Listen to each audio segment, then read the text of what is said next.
de maio de 2021. Hoje é dia da luta antimanicomial, ou seja, para fechar os manicômios, ninguém merece viver naquele inferno, e para ter um tratamento humano das pessoas com sofrimento mental. Dia 18 de maio, uma data bonita, né? 18 de maio.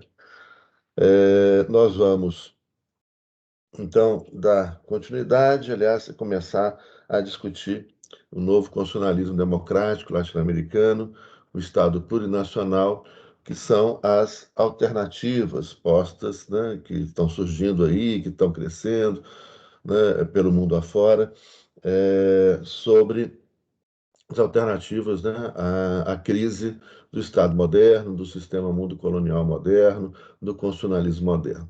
Então, nós trabalhamos já muito, né, até agora, sobre esses, sobre a construção do sistema mundo moderno, os seus princípios. Agora, a gente vai precisar resgatar, vocês buscarem aí a memória, os fundamentos, né, da racionalidade moderna.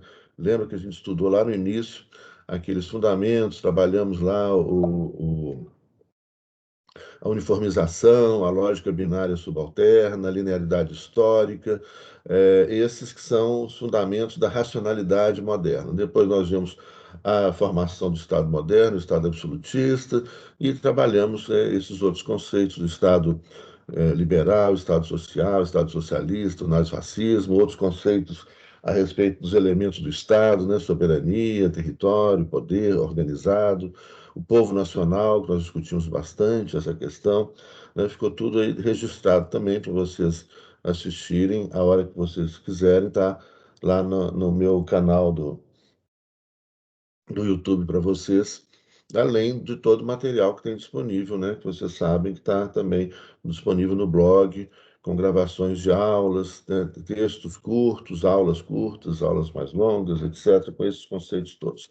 Bom, então agora, né, nós falamos dessa crise contemporânea. Ei, Matheus, bom dia. Vocês assistiram acho que vocês assistiram, né? Eu passei para vocês uma palestra, né, sobre a, a guerra híbrida, né? Esse momento complexo que a gente está vivendo hoje.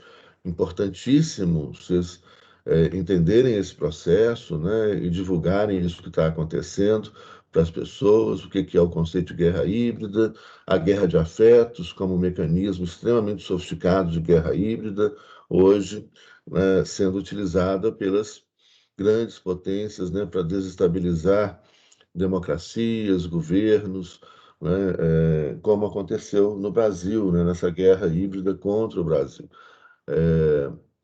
Bom, deixa eu ver aqui. Tem uma mãozinha levantada já e tem uns comentários. Cadê? Professor, o que você vai falar hoje? Não entendi. Vou falar sobre as alternativas que começam a ser construídas a essa crise, né? Essa crise, a crise do neoliberalismo, a crise do Estado moderno, do constitucionalismo moderno. Tá? Vamos falar sobre isso. Espera aí, quem é que levantou a mão? Bruno e o Otávio. Pode falar aí, Bruno. Ô, professor, bom dia. Aqui eu só queria te perguntar, ontem você estava começando a falar um pouco sobre a crise fiscal da década de 70, né, a crise ali da social-democracia, do estado de bem-estar social. Eu queria te perguntar, eu só não entendi muito bem o paralelo que tem com essa crise com a crise do petróleo. Sabe a crise do petróleo? Eu Sim, queria sim. entender a crise do petróleo e o paralelo que tem com a crise do modelo de estado de bem-estar social. Você, tipo assim, saberia me explicar assim, mais ou Sim, menos? sim. Pois é, eu acho que ontem eu comecei a falar nisso mesmo e não completei, né? É o seguinte, a crise do petróleo, eu estava falando no início da década na década de 1970, né? Comentei o governo Nixon, etc., e naquele período que os países produtores de petróleo, né? Inclusive o Irã, a revolução do Irã, a revolução dos Ayatollahs foi em 1979, né, o Irã era um país alinhado aos Estados Unidos, assim como vários outros produtores de petróleo. A Venezuela, naquela ocasião, era alinhada aos Estados Unidos, né, o Equador, a Arábia Saudita, Kuwait, Iraque também era um país alinhado aos Estados Unidos. Então, você tinha ali, desses grandes produtores de petróleo, né, uma boa parte deles eram países que eram alinhados politicamente com os Estados Unidos. Muitos analistas, né, afirmam que essa crise do petróleo era uma crise que era gerada, né, artificialmente como uma forma de pressão ao desmonte desse estado de bem-estar social. Lembra que eu comentei que no início do governo, né, Nixon, você tem a abertura das fronteiras dos Estados Unidos, importando, né, deixando chegar aí, importando mão de obra barata, né, mesmo com imigrantes ilegais, para com isso os gerar o desemprego entre os norte-americanos sindicalizados, os sindicatos eram muito fortes. Você tinha um momento, então, onde os salários cresciam cada vez mais, um poder aquisitivo muito grande em meio aos operários, aos trabalhadores norte-americanos, né? E essa situação de geração de emprego, crescimento com geração de emprego, fortalecia muito os sindicatos, com isso aumenta a pressão sobre os sindicatos, aumenta a pressão sobre os salários, que são cada vez melhores, e outros direitos também. Eu comentei ontem que nos Estados Unidos isso surgiu principalmente a partir de normas privadas, né, de acordos sindicais, de convenções coletivas. E isso, então, é um momento onde há um retorno, ou seja, uma reação das grandes corporações, das grandes empresas, que não querem mais, né, continuar cedendo a direitos trabalhistas em muitos lugares, né, ou sejam esses direitos trabalhistas conquistados por meio de leis, como acontece muito na Europa e na América Latina, ou por meio de normas privadas, ou seja, de acordos. Não que não aconteça também esses acordos, convenções coletivas, isso acontece muito aqui no Brasil, né, a gente tem, né, a previsão legal e constitucional dessas normas privadas feitas entre sindicatos de empregadores e sindicatos de empregados, que são normas que têm valor, comentei isso ontem. Então, é o momento de uma reação dessas grandes corporações. Então, para você entender isso, você tem que ter em mente esse processo histórico que a gente fez, né, aí desde do século XIX, da crise do liberalismo, do surgimento do Estado Social e etc., passando por isso, e onde que os conservadores, ou seja, onde o grande capital, as grandes corporações, as grandes empresas, os grandes capitalistas se refugiaram, inicialmente atrás do nazifascismo, né, após a Primeira Guerra Mundial, depois nesse acordão que tem da construção de um Estado social, né, dentro da perspectiva de centro, social-liberal, social-democrática, onde o capital conservador cede a essa legislação trabalhista, a essas reivindicações dos trabalhadores, a acordos entre capital e trabalho, e esse é o momento onde começa a ruptura entre esse acordo pós-Segunda Guerra Mundial entre capital e trabalho.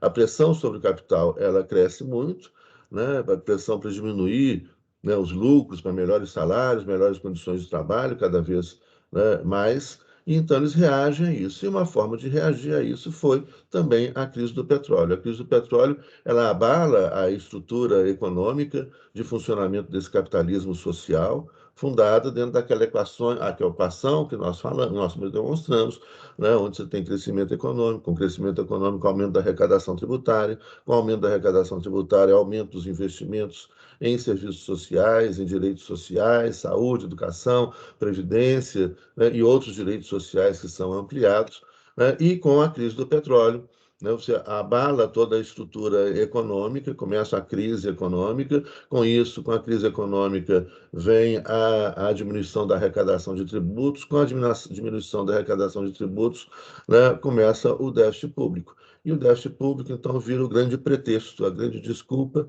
para atacar, né, o Estado social, desmontar o estado de bem-estar social, e começar ao desmonte dos direitos sociais e dos direitos econômicos. E é isso que a gente vive hoje, né? O que a gente vive hoje é um momento de desemprego, de miséria, de exclusão, né? Enfim, né, essa tragédia que a gente vive, que é uma tragédia do fim, inclusive, do sistema mundo moderno. Não apenas o fim, né, dessa tentativa, né, conservadora, então, importante resgatar isso, né? Não há liberalismo, o liberalismo morreu na Primeira Guerra Mundial. O que você tem hoje é o neoliberalismo como sendo, né, uma manifestação do capital conservador, dessas grandes corporações que estão ali presentes, né, na década de começa na década de 1970. Né? Então é isso. Maria professor. Eduarda, fala aí, Maria Eduarda.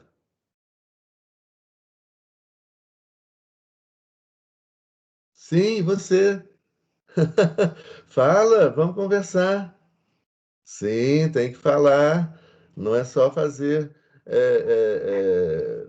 movimentos faciais, né? Vamos conversar. Falar o quê? Ué, falar o que que você discorda. Pode falar aí. Vamos lá. Não, não discordo de nada. Não, Não. mas pode discordar, deve discordar. A gente precisa discordar. Fala. Então tá. Então, é, Ô, professor, diga, Bruno. só uma dúvida, porque surgiu aqui agora, sobre o liberalismo liberalismo tradicional. Nos Estados Unidos, na década de 20, quando tem o Roaring 20 Years, que são os longos anos 20, e depois tem a crise lá de 1929, Uhum. lá você tinha assim, você tinha o liberalismo econômico. É porque quando eu estudei na escola, Hum. o professor havia dito que a crise de 1929 ela representou um momento onde há uma ruptura com esse sistema político-econômico liberal, totalmente liberal, né, radical, onde o Estado ele não intervém na economia. Não é igual ao neoliberalismo que ele intervém minimamente, ele simplesmente não intervém na economia. Seria tipo essa ruptura. A crise de 1929 é uma ruptura com o liberalismo econômico e a partir daí é que vem a social-democracia. Depois, na década de 70, acaba a social-democracia e vem o neoliberalismo, é isso? Isso nos Estados Unidos, né? Nós trabalhamos que na Europa, 1917, no México, a gente tem a primeira Constituição Social. Na Alemanha, a partir de 1870, já começa o Estado a intervir em determinadas questões sociais, né? Na época do Bismarck, que é justamente o momento da unificação da Alemanha, 1870, 1871, vem o chamado Estado-Providência, né? Essa expressão de Estado-providência, ela é uma expressão que parece como sendo algo, um caminho, né? Não é a mesma coisa da social-democracia ou do social-liberalismo, mas já lá apresenta um Estado que provê, né? Daí da ideia de Estado-providência, um Estado que provê as necessidades da população, né? Com relação a saúde, a previdência. Na Áustria também, em 1870, começa o direito previdenciário, né, e um sistema de previdência social. Então, ali isso já tem. É óbvio, gente, que esses movimentos, eles não são movimentos que ocorrem assim, é todo um processo de transformação, de pressão, né, de pressão e organização popular, a formação dos sindicatos, dos partidos políticos, dos partidos socialistas, né, no século XIX, que vai levar a essas transformações, né, importantes que vão acontecendo gradualmente. Então, isso não acontece de uma hora para outra. O que você mencionou ali é o processo que acontece nos Estados Unidos da América. Tá? E nos Estados Unidos não tem, como eu disse, o welfare state norte-americano é o estilo norte-americano, é o país com maior ainda presença, né, do ideário e da cultura liberal. Né? Então, eles têm um estado de bem-estar social, sim, né, a partir do governo Roosevelt, mas ainda com a forte presença do setor privado, que a gente mencionava ontem. Né? Então, os novos democratas, eles vão falar de um Estado forte, né, de trabalhadores fortes, de sindicatos fortes e de empresas fortes, né, em substituição ao a empresas muito fortes e a omissão estatal, né, com relação à regulamentação. Bom, isso a gente trabalhou muito, né? Nós discutimos muito a respeito disso aí, Tá bom? Otávio, você levantou a mão, vamos lá, Otávio. Vamos tirar as dúvidas, para depois a gente prosseguir aqui a matéria. Professor, é porque ontem você estava falando que um dos problemas do Estado Social, que ele começou a não ser tão bom assim, é justamente porque ele ia muito bem. Eu não entendi muito bem essa parte, não. Bom, só lembrando, ficou gravado, tá? Ficou tudo gravado. Nós falamos, eu não vou repetir tudo, né? Mas assim, Não, é só o basicão, só para eu retomar um pouquinho. o que você tem ali? Primeiro, os primeiros problemas, né, ou contradições que acontecem no Estado Social. Primeira questão, né, que coloca com relação à economia moderna. Então, não é só com relação ao Estado Social, né, mas ao Estado Social, social-democracia, o social-liberalismo, se aplica também ao socialismo, se aplica também ao liberalismo, né?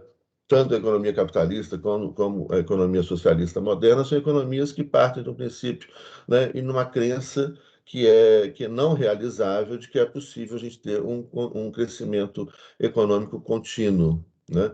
E a gente fala, olha, isso do ponto de vista ambiental é absolutamente impossível. Tem um... gente, depois eu tenho que cobrar os livros. Tem um livro, tem um gráfico interessantíssimo. Esse aqui, ó. Esse aqui tem um outro livro esse aqui é sobre inteligência artificial, né? E sobre esse livro do Nick Bostrom, né? Que é um pensador sueco. Tem outro livro aqui também, depois eu vou pegar para vocês, mas é que tá longe aqui, né? Esse do Nick Bostrom chama Superinteligência, né? Onde ele faz aqui, né, uma análise. É um desses caras que estuda muito os cenários contemporâneos, e que são hoje contratados por grandes empresas, né, no mundo inteiro para pensar os cenários futuros, né, o que a gente pode, né, viver no campo social, econômico, e aí principalmente o que ele se dedica a estudar, né, que é o uso da tecnologia de ponta e da inteligência artificial, né, já nesse momento, nos próximos tempos, e como que isso repercute na vida das pessoas. O Nick Bostrom ele traz um dado interessantíssimo. Ele fala que até a década até 2070 por aí, né, a gente vai ter uma inteligência artificial que é capaz de ter consciência da sua própria existência, né? Isso é absolutamente fabuloso, né? Ou seja, em outras palavras, a gente tá criando vida, né? Mas ele fala que as pesquisas de inteligência artificial elas são tão grandes, né, e tem tanta gente pesquisando hoje no mundo, que você está numa virada de chave para. Isso pode acontecer amanhã. Ele falou, isso vai acontecer no máximo em 2070, mas isso pode acontecer amanhã, né, que a gente seja capaz de criar uma inteligência artificial completa. E nesse livro ele traz alguns gráficos com relação ao crescimento econômico e à velocidade em que acontecem as transformações econômicas, tecnológicas, no mundo contemporâneo. E ele traz um gráfico que é absolutamente surpreendente, né, que a gente precisa, né, enxergar esse gráfico. Ele pega os 10 mil, são 10 mil anos. 10 mil anos? 10 mil anos, isso. Ele pega os últimos 10 mil anos, né, de crescimento econômico. E aí, então, ele é um gráfico. O gráfico é fácil da gente visualizar, não preciso nem desenhar para vocês, não. Vocês imaginarem aqui, né, é uma linha que vem rente ao chão, que vai crescendo, crescendo lentamente, né? E vem o ano 8.000 a.C., 7.000, 6.000, 5.000, 4.000, 3.000, 2.000, 1.000 a.C., ano zero, ano 1.000, e essa linha vai muito rente ao chão, crescendo, né? Isso aqui, então, seria o crescimento econômico, né? O crescimento da riqueza, né, gerada, o crescimento populacional também vai, a destruição ambiental também, né? Isso vai uma linha. Até que você chega no século XIX, na metade do século XIX, o auge da Revolução Industrial, essa linha começa a crescer, né, de forma mais acelerada. E aí chega na segunda metade do século XX, a linha dispara. Então, o gráfico ele é exatamente isso aqui, tá? Isso é muito importante para a gente tomar consciência de que a gente não está vivendo, né, um momento igual ao do passado, né? Ou seja, que nunca aconteceu nada na velocidade que está acontecendo hoje, na dimensão, na profundidade, na gravidade que está acontecendo hoje. Tá? Então, não dá, e é isso que insisto muito com vocês, mas insisto muito com vocês, né? A gente analisar, né, a vida, né, a economia, o Estado, o direito, isso não é escolher um lado, né? Isso são muito novos, né? Então, vocês estão começando a estudar. Então, vocês têm que estudar de tudo, procurar conhecer tudo, todas as teorias, como a gente está procurando fazer aqui, trazer todas as teorias e não trabalhar essas questões, principalmente quando a gente entra, né, como é a minha disciplina. A minha disciplina teve uma vez foram uns 6, 7 alunos, né, que fizeram um, um abaixo-assinado falando que a minha aula era muito política. Eu falei, olha, gente, eles entenderam, realmente, ela é de ciência política. Os 7 alunos entenderam que minha aula é de ciência política, né? Droit constitutionnel e ciência politique, né? Ou teoria geral do Estado na matriz alemã, que é ciência política na matriz norte-americana, né? Então, Professor, entenderam, me né? É lembra, me política. lembra alguns alunos que há um tempo atrás eram meus calouros, e a professora Magda de filosofia, não sei se vocês já conhecem ainda, gente, mas é uma pessoa fenomenal. Foi minha orientadora na minha monografia. E aí eu lembro que na época eu estava fazendo minha monografia com ela, e aí alguns alunos chamaram a polícia para registrar um boletim de ocorrência contra a Magda, porque supostamente Magda tinha preconceito contra homens, sendo que a matriz ideológica dos estudos dela é teoria feminista. Então, e aí na época eu acho que os alunos não estavam frequentando as aulas e já iam tomar pau, e aí fizeram um escarcéu para desestabilizar a aula e a professora, né? Só que Magda já está acostumadíssima com isso. E é engraçado demais ver, assim, algumas pessoas, como elas reagem diante desse tipo de trabalho, né? E de perspectiva de mundo. Então, assim, fica-se com o maior carinho do mundo. Vocês precisam tirar a roupa do preconceito, né? Ou seja, o campo da política, ele não pode ser o campo da emoção. Isso é fascismo, nós estudamos isso. Então, a gente não pode falar, eu escolhi um lado, eu sou isso, eu sou aquilo, eu sou direita, esquerda, extremo-direita, extremo-esquerda, etc. E torcer como se fosse time de futebol, né? Time de futebol, a gente torce mesmo, né? Não é uma questão de racionalidade. Porque se fosse uma questão de racionalidade, todo mundo torceria pelo Cruzeiro, não é, Daniel?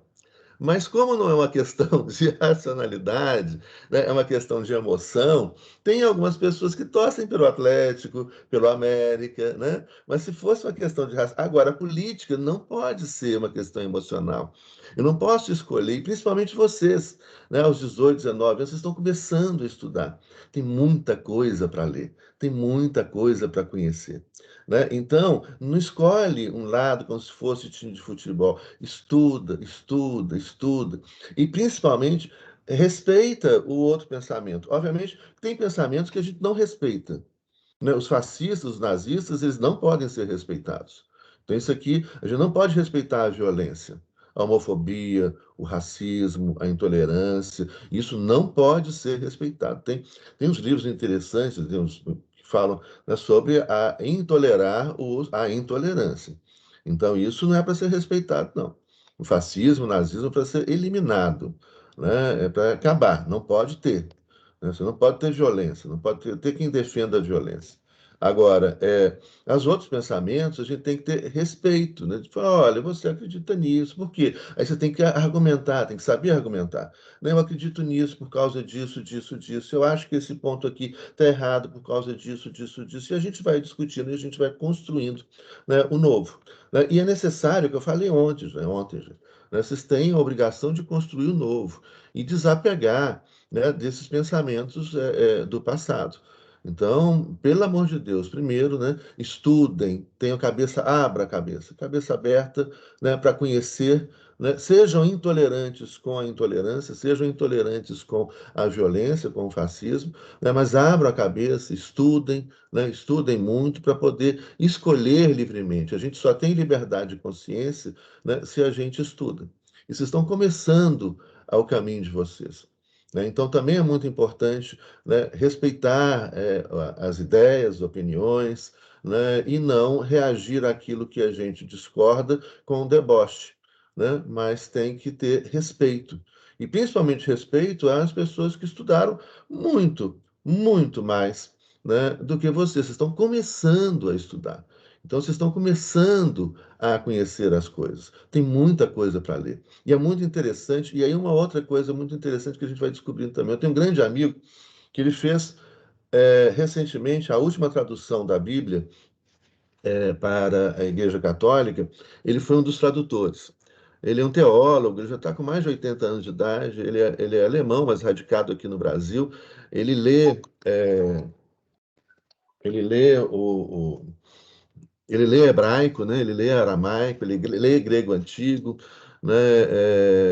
E ele fez, junto com outros teólogos jesuítas, né? Eles fizeram essa tradução mais recente da Bíblia.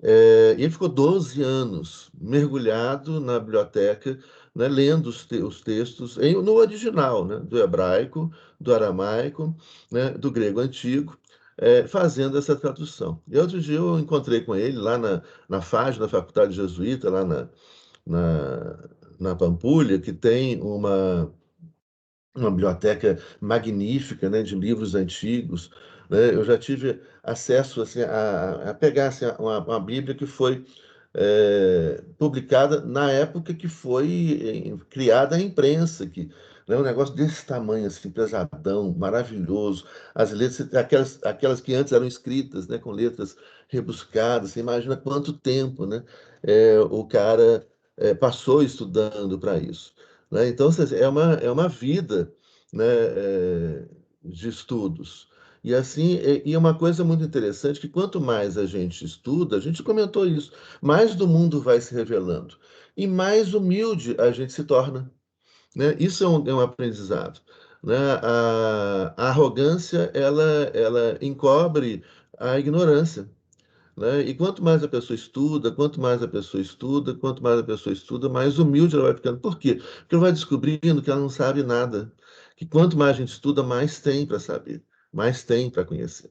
Então, acho que é uma atitude muito importante que a gente aprende com as pessoas, né, sábias, como é o padre Koenig, que é isso, né, que a gente sempre vai ter que continuar estudando, sempre continua aprendendo. E ainda bem, né? Já pensou se a gente já sabe tudo, né? Aí acabou, não tem mais nada para conhecer, nada para ler, né? E aí então, gente, vamos conhecer agora o, é, é, o Estado plurinacional e as alternativas que começam a serem construídas hoje, né, diante da crise é, radical do sistema mundo moderno. Então, não repetindo mais, né, o que eu já falei 400 vezes, né, nós estamos vivendo hoje o fim de um sistema mundo, né? Não é que ele vai acabar, né? Ele já acabou. As fórmulas antigas elas não mais funcionam. A gente está vivendo um mundo em ebulição, sensacional para ser estudado, né? E conhecido. E aí eu recomendo mais uma vez o que eu falei antes. Né? Tá muito difícil, né? Todo dia eu assisto e leio jornais do mundo inteiro, procurando justamente aí encontrar, né, alguma forma equilibrada de lidar com os fatos que são tão mentirosos hoje em dia. Então é muito difícil a gente construir, né, uma forma de pensar, uma análise crítica sobre o real, se o real não é acessível para nós, né? Então, é muita mentira, muita fake news, muita distorção, né? E então a gente tem que buscar, eu recomendo que vocês busquem informações. Então, repito aqui, quando vocês forem se informar em sites de universidades, né? Ouçam e busquem, né, formas distintas de pensar, e e peguem aí jornais, televisões, redes de notícia, né? do mundo inteiro, né? Eu acompanho redes de notícias do mundo inteiro, principalmente muito a França, Espanha, Portugal, o Reino Unido, China. Na China, como é que é a China? Tem em inglês, né? Tem até em português da China, tem em espanhol. Rússia também tem em inglês, tem em português, Estados Unidos, né, Canadá, Argentina. Eu acompanho esses jornais todos o dia inteiro para. Eu gosto disso e porque o mundo está mais emocionante que qualquer filme de Hollywood. Então, em vez de ver, eu vejo também, eu vejo os filmes, né, adoro séries na Netflix também, gosto dos filmes na Netflix. Ontem eu vi um filme interessante, assim, bem construído, nada demais, não, nada maravilhoso, não, mas assim, para distrair, achei interessante, chama Oxigênio. Vocês viram? Tá aí na Netflix. É interessante, nada, não estou esperando nada, mas Não, assim, para professor, esse filme distrair. é bom? Eu Porque eu achei o gostei. trailer horrível. Oi? Eu achei o trailer horroroso. Ele é claustrofóbico. Ele é. Ele não é agradável, não. Ele, Ah, tá, que assim, ela fica naquela máquina, né? o filme inteiro, a pessoa passa trancada dentro de uma cápsula, né? Então, é claustrofóbico. Assim, depende. Agora, ele é bem realizado. Você imagina, um filme de 1 hora e 40 minutos, né, e você consegue chegar até o final. Então, ele é bem realizado, assim, ele tem um roteiro interessante. É interessante, vale a pena. O resultado final dele assim, é interessante. Mas, sem dúvida, tem coisas mais interessantes que isso. Eu adoro ficção científica também, mas, assim, mas a gente se separa. Agora que a gente fica trancado dentro de casa, a gente separa, né, um tempo para cada coisa, para estudar, para ver as notícias. Mas o que eu recomendo para vocês, tenham muito cuidado com os lugares onde vocês buscam, né, as notícias. Que o que a gente está vivendo hoje, daí repito o que eu comentei, né, como sendo algo da nossa, né, que eu recomendei a vocês, aquela palestra sobre guerra híbrida, que é isso que a gente está vivendo, gente. As pessoas estão desapegando do real.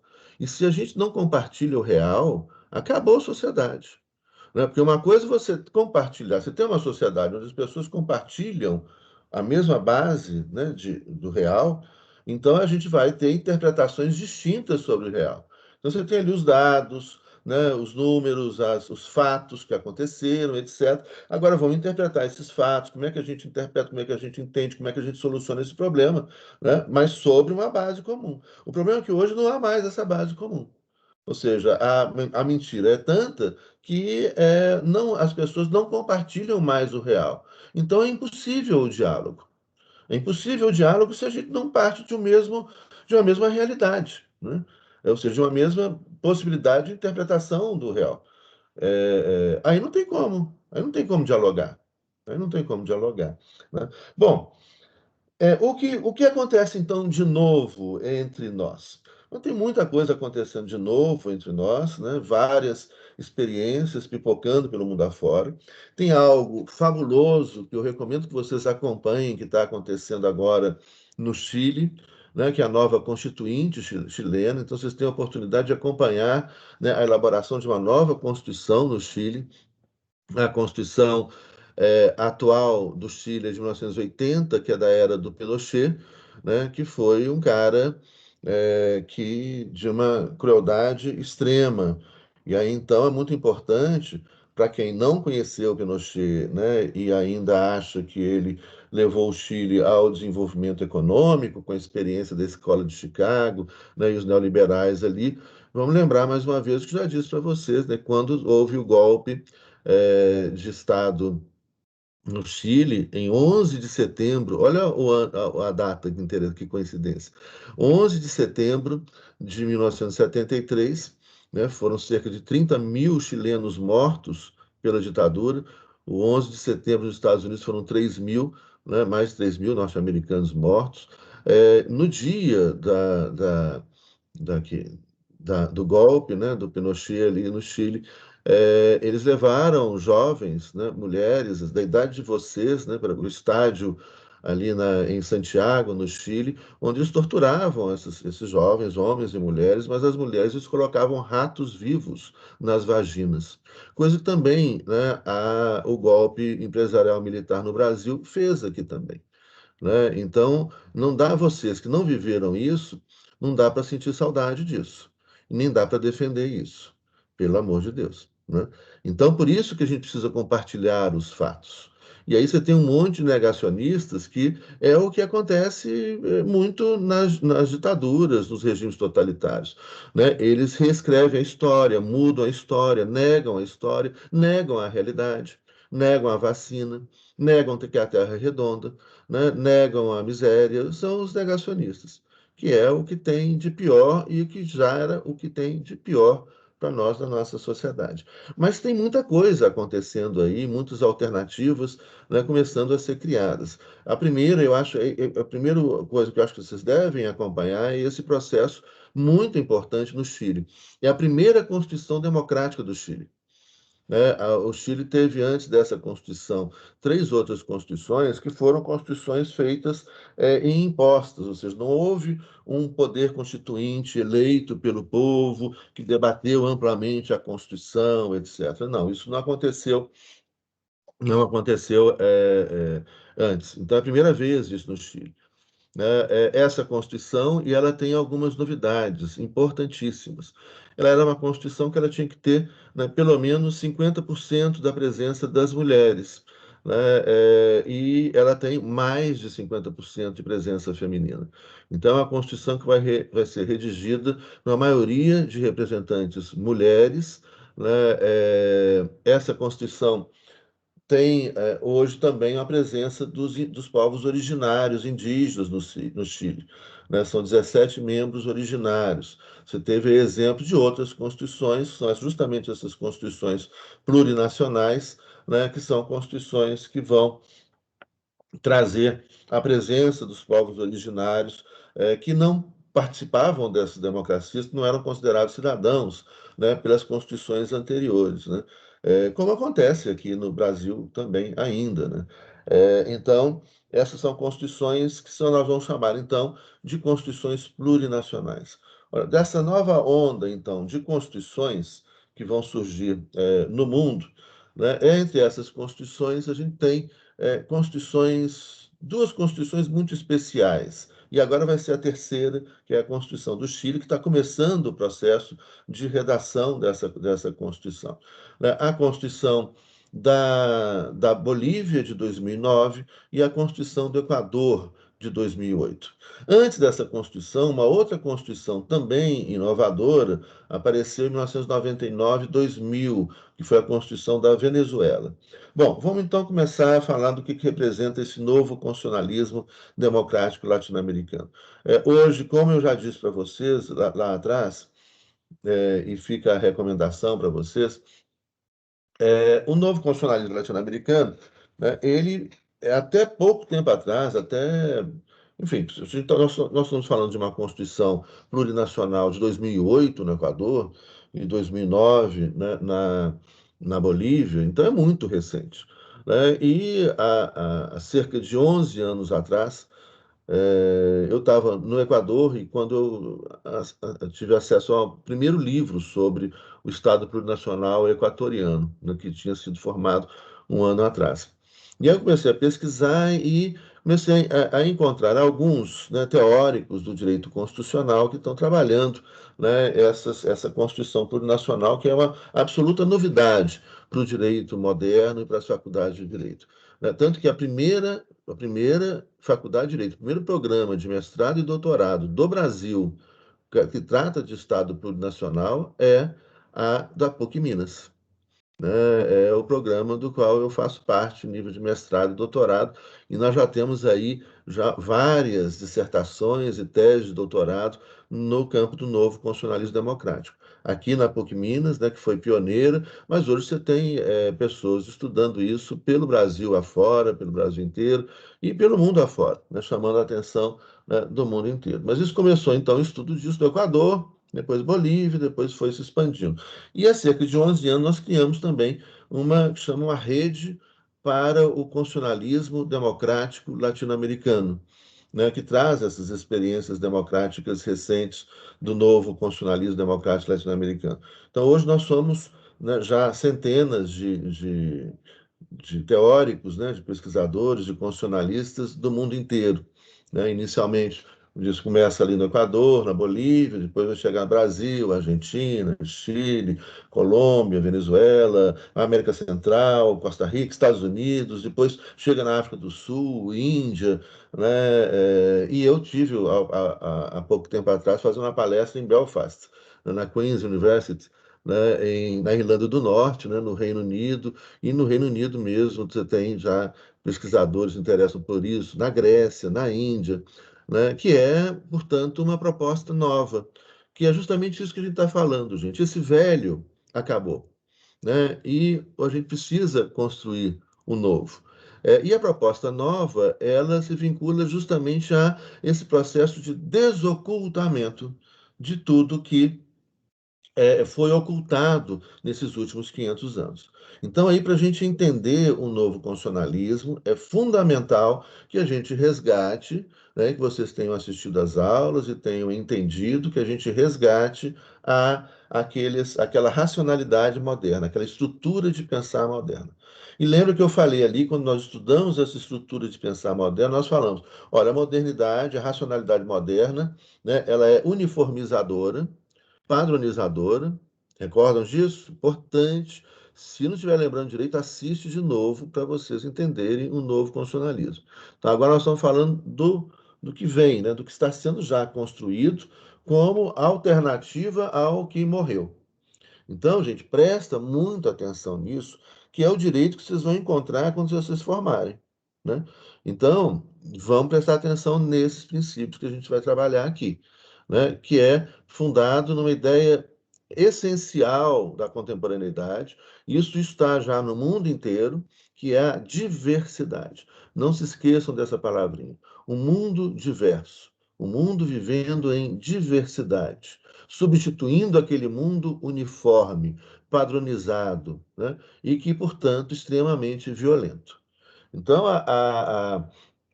se esse mundo uniformizado, padronizado, né, ele afundou, a gente vive ainda as consequências sérias dele. Então, essa tentativa de resgatar o fascismo, o nazismo, né, isso aí é justamente o desespero. Olha, esse mundo afundou, né, e a gente tenta se apegar ainda, são pessoas que tentam ainda se apegar a esse mundo, né, que afundou. E que tem medo, né, do novo, mas o novo assusta mesmo.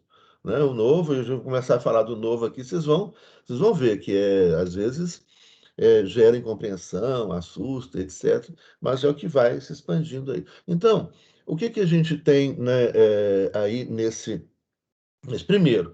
Né, é necessário substituir a lógica padronizadora do Estado moderno. No lugar de um Estado padronizador, uniformizador, a gente quer, então, a diversidade. Menos Estado enchendo o saco da gente, né? Menos Estado padronizando, uniformizando, dizendo como que a gente tem que agir, né? Para pensar, andar, vestir, usar o cabelo, amar, né? E assim por diante. Tá? Então, falar, olha, nós vamos entrar agora dentro de um universo que respeita a diversidade. E dois elementos de diversidade. Né? Quais são? A diversidade enquanto direito individual e a diversidade enquanto direito coletivo. Tá? A diversidade, então, aí também é o equilíbrio, né? Entre o individual e o coletivo, entre o singular e o plural. Então, você tem ali a ideia do direito à diversidade como direito individual. Qual é? Direito individual, nós, cada um de nós temos o direito de escolher sobre a nossa vida. Né? Como que a gente vai vestir, como que a gente vai pensar, como que a gente vai andar, né? O que a gente vai comer, quem que a gente vai amar, né? Como que vai ser o nosso desejo, como é que a gente vai fazer sexo, como é que se a gente vai amar, né, um outro homem, outra mulher, vários homens, várias mulheres, se a gente vai amar quem quiser, isso é problema de cada um, e não se meta na vida do outro, e não enche o saco, né? É isso. Para que você está preocupando com a vida do outro? Cuida da sua vida, né? Vai construir sua vida do jeito que você quiser, né? Então, é a ideia do direito à diversidade como direito individual. Direito à diversidade como direito individual, ele justamente por ser direito individual, ele vem, né, enquanto uma tradição muito forte daqueles países que têm uma influência lá atrás de uma cultura liberal. Então, isso é muito forte nos Estados Unidos, isso é muito forte no Canadá, isso é muito forte na Inglaterra, mas é algo que tomou conta do mundo inteiro, está presente no mundo inteiro, está presente aqui no Brasil também. Então, hoje, no mundo inteiro, se fala da diversidade como direito individual, ou seja, cada um de nós tem o direito de construir a nossa vida como bem entendermos, desde que a gente não, né, ofenda, não viole o direito de ninguém, não ofenda o direito de ninguém, não invada o espaço de ninguém, não enche o saco de ninguém, né? É essa a minha palavra.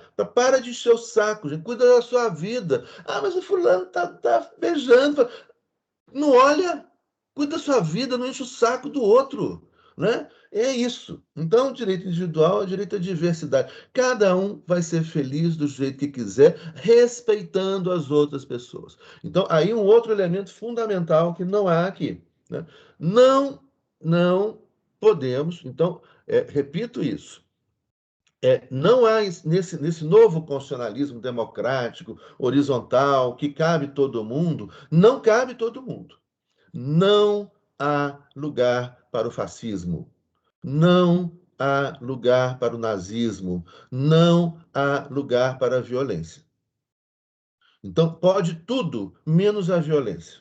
Qualquer forma de violência. Violência moral, né? Violência religiosa, violência física, qualquer forma de violência imaginar. Não há lugar para a violência. Então, não se esqueçam disso. O Estado plurinacional cabe todo mundo? Não. Não tem lugar para os fascistas. E, aliás, não deve ter lugar para os fascistas no mundo inteiro. Não pode ter lugar para quem defende violência, para quem pratica violência. Ponto.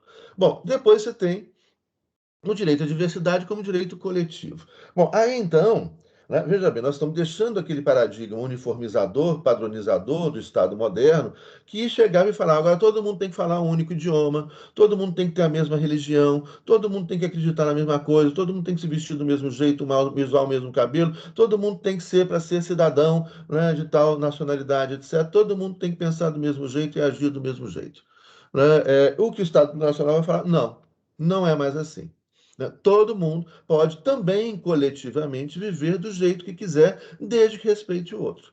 Então aqui a gente tem o primeiro elemento, que é um elemento fabuloso, revolucionário do Estado plurinacional. E por isso ele tem chamado a atenção do mundo inteiro. Porque isso, gente, embora tenha surgido no Equador, na Bolívia, com os indígenas, né, isso é um direito que vem de origem dos povos originários, né, isso ajuda a resolver o problema da diversidade no mundo inteiro. Vamos lembrar que as pessoas estão se matando no mundo inteiro por causa disso. Né? Vocês acompanharam lá a guerra que acabou tem pouco tempo, mas que ameaça voltar lá no Azerbaijão, né, junto com a Armênia? Vocês leram sobre o genocídio armênio?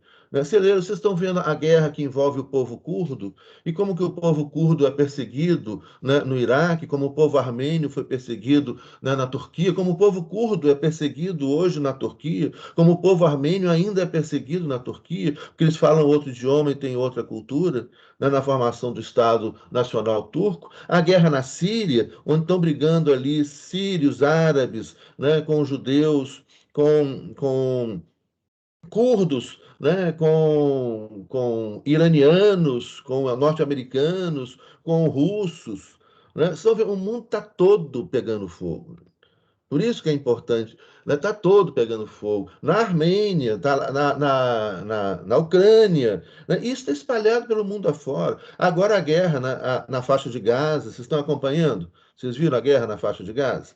Né? Na faixa de Gaza, palestinos, muçulmanos e judeus se matando, um jogando foguete no outro e matando crianças. Já tem mais de 100 crianças que foram mortas, né, por causa do estranhamento religioso, de um estranhamento étnico.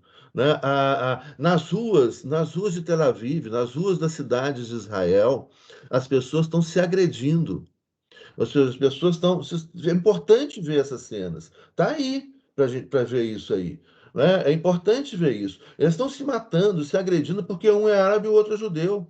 Né? Porque um é muçulmano e outro judeu. Eles no meio da rua. Né? Eles pegaram outro dia, os israelenses judeus pararam um carro que tinha um árabe dentro e bateram nele até a morte. Aí os árabes em Israel pararam um carro que tinha um judeu dentro e mataram ele e bateram nele até a morte. Isso é o quê? Isso é fruto do Estado moderno, uniformizador, padronizador e intolerante, onde as pessoas são ensinadas a serem intolerantes com o pensamento do outro, com a religião do outro, com a forma do outro se vestir, com a cor do outro, com o nariz do outro, com o cabelo do outro. As pessoas se matam por causa do nariz do outro, né? As pessoas se matam por causa do cabelo do outro, por causa da cor da pele do outro. Né? Há quanto tempo? Na modernidade, há 500 anos, que inventou o racismo biológico. A modernidade foi quem inventou o racismo biológico. Tem 500 anos que matam as pessoas por causa da cor da pele, do jeito do nariz, da cor do olho, do jeito do cabelo. E isso foi institucionalizado pelo fascismo e pelo nazismo. E tem gente que defende o fascismo e o nazismo. Né? Então, não dá, é isso. Não há espaço. E a fórmula do Estado plurinacional é justamente uma fórmula para permitir que essas diversos narizes, diversas bocas, diversas orelhas, diversos cabelos, diversas cores, diversas formas de pensar, diversas religiões, diversos idiomas, né, possam conviver em paz. Essa é a proposta do Estado plurinacional. Então, a primeira coisa que vocês têm que colocar na sua cabeça de vocês é um Estado que tem como princípio constitucional basilar um princípio que é contrário ao Estado moderno, que é contrário à uniformização, que é a ideia da diversidade, da pluralidade, do pluralismo étnico, do pluralismo linguístico, do pluralismo religioso, do pluralismo jurídico, do pluralismo das formas de viver, das formas de organização familiar e etc. Então, aqui o primeiro exemplo para vocês. Na Bolívia, hoje, na Bolívia, a Constituição boliviana, ela tem 36 sistemas jurídicos convivendo simultaneamente e pacificamente de forma dialógica e democrática. Você tem 36 grupos étnicos na Bolívia, 36 grupos étnicos que têm idiomas diferentes, formas de organização familiar diferentes, formas de organização social e econômica diferentes, né, e que convivem pacificamente entre eles, e isso está previsto na Constituição da Bolívia. Em outras palavras, na Bolívia existem 36 direitos de família diferentes. Existem 36 formas de organização familiar diferentes. Existem 36 formas de organização social, econômica e política diferentes, vivendo pacificamente sob uma única Constituição que admite os 36 sistemas jurídicos diferentes. Então, o Estado plurinacional ele é plurijurídico e ele garante o direito à diversidade enquanto um direito individual e enquanto um direito coletivo. Então, você tem hoje, por exemplo, na Bolívia, outra coisa que foi uma conquista agora, no fim de semana do Chile, né, um parlamento da Bolívia de maioria feminina, de maioria de mulheres, né, assim como no Chile. Então, a participação, ou seja, o machismo, a discriminação da mulher, que estava presente, inclusive, nas culturas indígenas, e não só na cultura europeia, que é uma marca da cultura europeia moderna, esse machismo foi superado pelo diálogo no Estado plurinacional. Então, não só você tem uma diversidade étnica, uma diversidade de sistemas jurídicos, como você tem uma diversidade de direitos individuais. Então, há o respeito individualmente, o respeito ao direito da mulher, né, o direito do afrodescendente, de qualquer religião, etc., etc., e ainda há o respeito aos direitos coletivos, aos direitos étnicos, aos direitos culturais. Ah, professor, e se tiver um confronto entre isso, uma contradição? Vai ter. Como é que você resolve a contradição entre isso? Com diálogo. Diálogo e consenso. O Estado, então, plurinacional, ele busca uma democracia consensual. Não é uma democracia majoritária. Ela é também majoritária, mas ela é especialmente uma democracia consensual, ou seja, as pessoas vão conversar, conversar, conversar, sem se matar, sem brigar, até construir um consenso. Onde então você parte de uma outra forma de ver o mundo. É uma outra forma cultural, nós estamos falando de uma outra forma cultural. Ou seja, isso precisa mudar a cabeça das pessoas para a gente viver assim.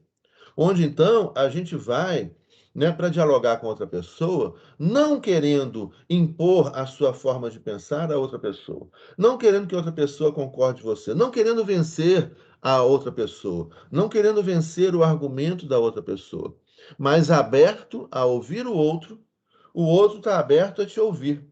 Olha só, isso é uma mudança radical de postura.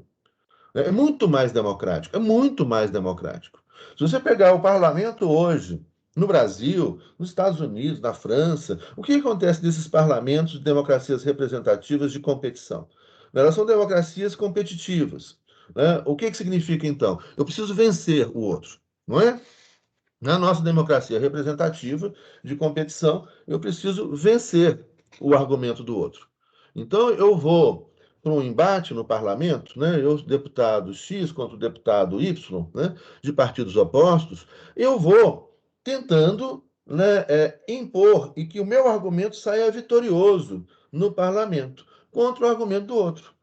Portanto, veja bem, presta atenção nisso, é uma questão de lógica, não tem que decorar nada para aprender as coisas.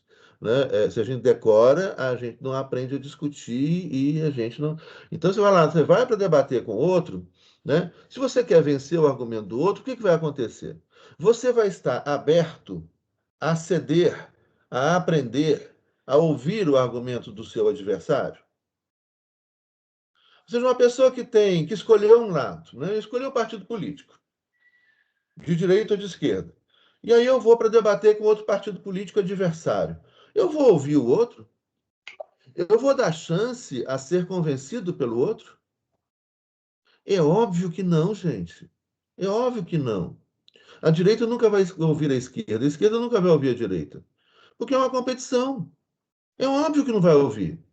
E se vocês começarem já, na idade de vocês, começarem a fazer isso, vocês não vão aprender nada, vocês não vão ouvir o outro. Então, a ideia, a primeira coisa que muda no Estado Plurinacional, eu vou debater com o outro aberto a ser convencido pelo outro, ou seja, eu vou ouvir o argumento do outro. Eu vou entrar no argumento do outro. E o outro também, óbvio, é uma via de mão dupla. O outro também está aberto a ouvir o meu argumento. Esses são os dois caminhos. E aí a gente vai debater, discutir, discutir. E o que vai acontecer? Se eu estou aberto a ouvir o outro e o outro está aberto a me ouvir, né, o que vai acontecer muitas vezes é que vai surgir desse diálogo aberto um novo argumento. Ou seja, vai surgir uma outra coisa. Não vai significar que pode, muitas vezes, obviamente não tem regra geral, não, gente. Muitas vezes um dos lados está errado, o outro está certo. Esse aqui venceu, esse aqui, pode acontecer. Mas pode acontecer que esse aqui está um pouco certo, esse aqui um pouco certo. Né? E que eles vão dialogar, um vai aprender com o outro, eles vão construir uma coisa nova. Né? Isso é o consenso. Né? Isso é o consenso. Se a gente debate, mas veja bem, o debate, aí, sempre é importante lembrar isso hoje em dia. Eu estou falando de um debate franco, com base, né, em ideias construídas sobre o real. Né? Não há consenso possível construído sobre fake news. Não há consenso possível construído sobre mentiras. Né? Então, a gente tem que compartilhar. Isso é essencial nessa sociedade do diálogo. Né? É essencial o que é? Nós compartilhamos o mesmo fato. Ó, isso está acontecendo. Ou seja, tem 100 mil pessoas morando na rua em Los Angeles. Isso está acontecendo. O que nós vamos fazer com isso? Aí nós vamos debater. Vamos deixá-las lá? Vamos tirá-las de lá? Vamos fazer o que com isso? Aí é o debate. Agora eu tenho que partir do fato. Se no fato a gente já não concorda, ou seja, não, tem 100 mil pessoas desabrigadas. Não, não tem não, professor, isso é mentira. Isso é fake news. Não, não tem não. As pessoas estão, não tem isso, que é isso. Estados Unidos tem miséria, não. O Brasil não tem miséria, não. Não, o miserável é preguiçoso. Aí não dá para conversar. Aí não dá para conversar. Então, a gente, é óbvio, estou falando aqui, é o óbvio. Nós temos que partir de uma base fática, histórica comum. A gente tem que compartilhar a mesma história. A gente tem que compartilhar os mesmos fatos. Fato não é opinião. É o que eu falei lá atrás. A Terra não é plana. E isso é um fato. A Terra não é plana. E isso é um fato. Se eu quero insistir que a Terra é plana, vai tomar banho na caixa de fósforo. Deve ser burro, vai estudar. Né? Porque a Terra não é plana. Há mais de 2.000 anos que a gente sabe disso.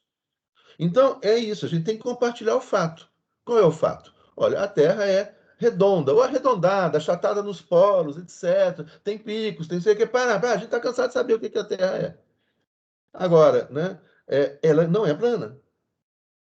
E aí nós vamos discutir sobre isso. Por que ela é achatada dos polos? Por que não sei o quê? Paraná, rodas, Paraná. A gente vai pesquisar, né? Muitos instrumentos, está aí, né? A astronomia, o conhecimento da astrologia, o conhecimento, né? E muito conhecimento já acumulado há mais de 2.000 anos sobre isso. Né? Onde os gregos já observavam as estrelas, já concluíram um monte de coisa, não só os gregos, outros povos pelo mundo afora também, já tinham concluído um monte de coisas há mais de 2.000 anos atrás. Né? Por quê? Porque eles observavam, porque eles paravam, porque eles pensavam, porque eles dialogavam entre eles, porque eles duvidavam e porque eles então chegavam a construir conclusões a partir de algo que eles estavam observando, que é a partir do real. Se a gente não compartilha o real, não há sociedade possível. Por esse motivo, nossa sociedade hoje corre muito risco.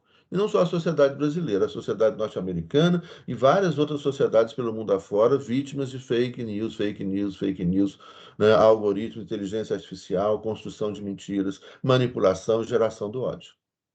Tá? Então, então, nós temos aqui, vamos juntando os elementos. O direito à diversidade é esse primeiro elemento, né, que vai, então, esse Estado plurinacional, vai como princípio constitucional essencial. Vamos trabalhar, então, aqui agora, vamos entender um pouco mais sobre esse direito de diversidade. E eu fiz um desenhozinho para vocês aqui, eu tenho que achar os meus desenhos. Mas você tem que combinar que é muito melhor do que. Gente, agora onde é que foi parar o desenho? É muito melhor do que se fosse um desenho de computador. Né? Tá aqui. Nossa, esse ficou horrível. Você me perdoa, mas é que eu fiz aqui. Olha aqui. Esse primeiro desenho. Nós vamos trabalhar o direito à igualdade, o direito à diferença e o direito à diversidade. O primeiro passo no direito constitucional foi um passo dado lá pelos liberais, lá atrás, lá com a formação do Estado constitucional moderno, né? Revolução Inglesa, século XVII, as revoluções inglesas do século XVII, né? Depois a Guerra de Independência dos Estados Unidos, 1776, a Constituição dos Estados Unidos, 1787, a Revolução Francesa, 1789, e as constituições francesas do período revolucionário na década de 1790. Lá eles começaram a falar em direito à igualdade. Isso é muito importante. Mas qual é a igualdade de que eles estavam falando? Da igualdade jurídica, da igualdade perante a lei. Esse princípio, esse direito da igualdade, ele estava, e nós já falamos sobre ele antes, então vamos rememorar isso aí também. Ele estava, que agora eu não vou falar tudo sobre ele de novo, porque senão a gente não termina nunca. Então, esse direito à igualdade, ele estava lá, por exemplo, na Declaração de Independência dos Estados Unidos da América, Thomas Jefferson. Mas como que Thomas Jefferson falou em direito à igualdade se ele tinha escravos? Se ele era um fazendeiro? Rico, homem branco, rico, proprietário, dono de vários escravos. Como é que o cara... Então ele só falava e não praticava? Não. O que era o direito à igualdade? Thomas Jefferson, na Declaração de Independência dos Estados Unidos, ele fala: todos os homens nascem livres e iguais em direitos. Então, quem eram os iguais? Quem eram os iguais eram os que eram considerados seres humanos, que eram os homens brancos, proprietários. Esses eram os iguais. Não, em nenhum momento Thomas Jefferson falou em igualdade para os afrodescendentes, para asiáticos, para as mulheres. Ele nunca falou isso. Ele nunca falou isso. Ele falou em todos os homens brancos, proprietários, ricos, nascem livres e iguais em direitos, assim como ele. Não era para todo mundo. E aí, então, se a gente tomar como exemplo as decisões judiciais naquele período, né, os juízes norte-americanos vão ler esse princípio da igualdade perante a lei dessa maneira. Ele vai aplicar a lei igualmente para quem? Para os iguais.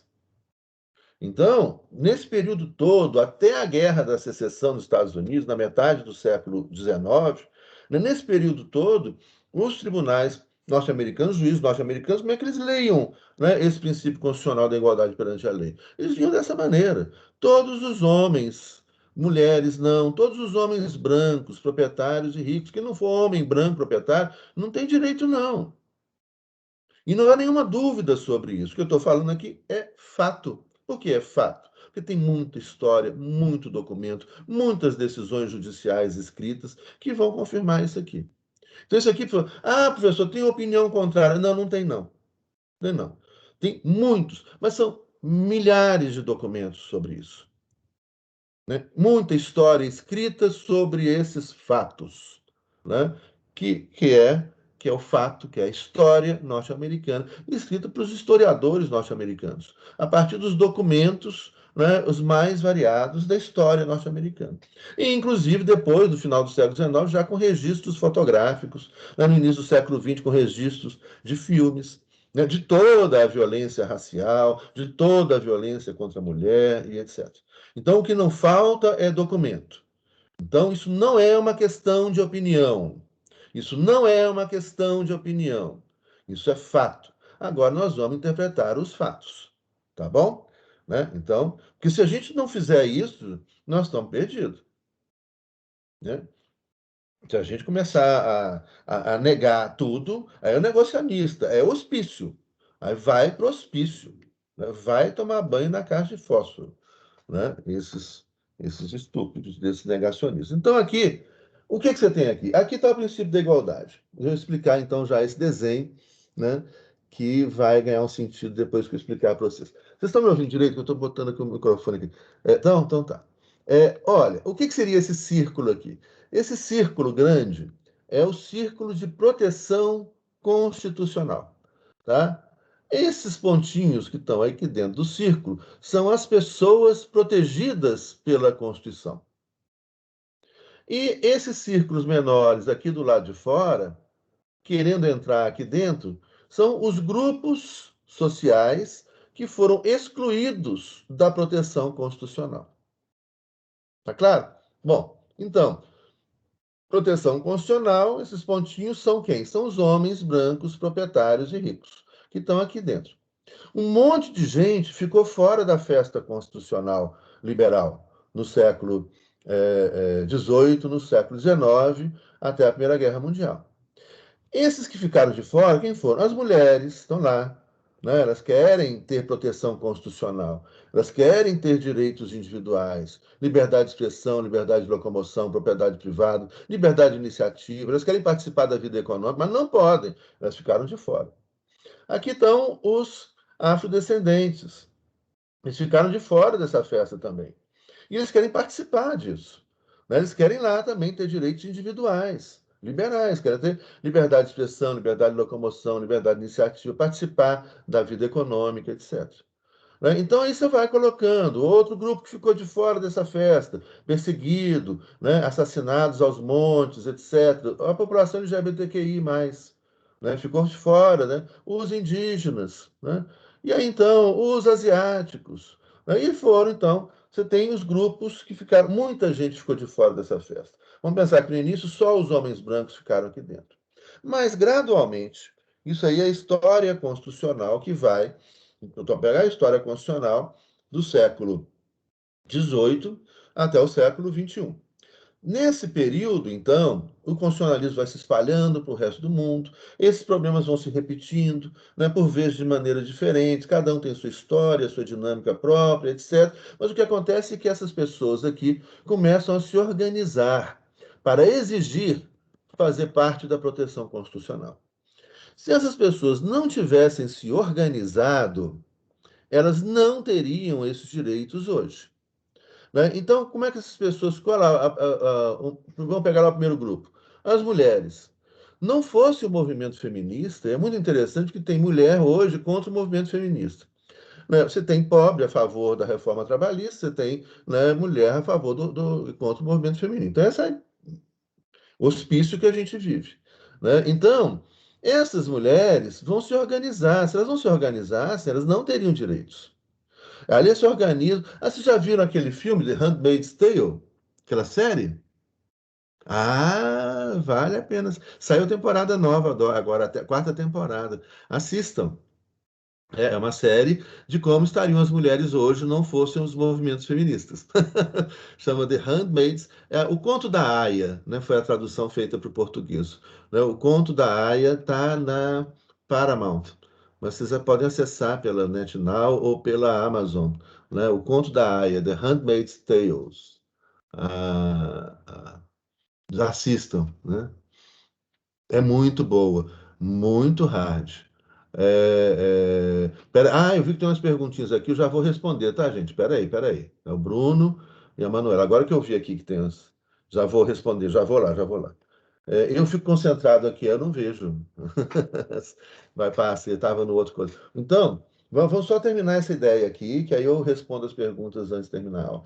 Então, aqui, né, essas pessoas se organizam a partir da sua organização, elas têm força, né? Então, há o movimento feminista, sufragistas, nos Estados Unidos, na Inglaterra, né, na França, vai se espalhando para o resto do mundo. Então, esse grupo passa a integrar, depois de muita luta, esse grupo aqui embaixo. Olha, e aí é muita luta, porque na verdade eu comecei pelo final da história. Você sabe quando que homens e mulheres vão ter direitos iguais no Brasil?